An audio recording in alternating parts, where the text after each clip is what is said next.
Hello everyone, welcome back to Chadwick's Real Tips. This is a two-part session on what I like to call open house season.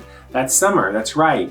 During the warm season, what do you like to do? People like to go out and look at homes. So for all of you sellers out there, this is part one from a seller's perspective. Some important standards and expectations to maybe discuss with your realtor. Number one, make sure everything is clean and is working and is functional in your home. Make sure that there is order in your home and that it's organized.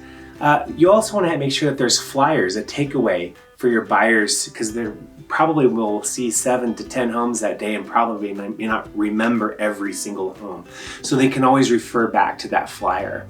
Also, give full access to your home. No locked doors. Don't lock the garage. Yes, you may have your stuff in the garage because you're trying to stage your home. It doesn't matter.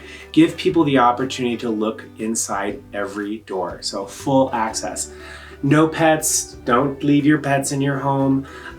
Take them to a neighbor's house, a dog sitter for that day for the open house. Even Shangela wouldn't be super happy. And temperature control. Have air conditioning on. 65 degrees is a comfortable temperature. Don't have it ever warm and stuffy. And last but not least, have refreshments. Make it a celebration. Your neighbors are going to come over. Your friends might show up as well. Make it a celebration, almost as though you're having a party in your house, but it's an open house. So for all you sellers out there, hopefully that helps you with some tips to discuss with your agent.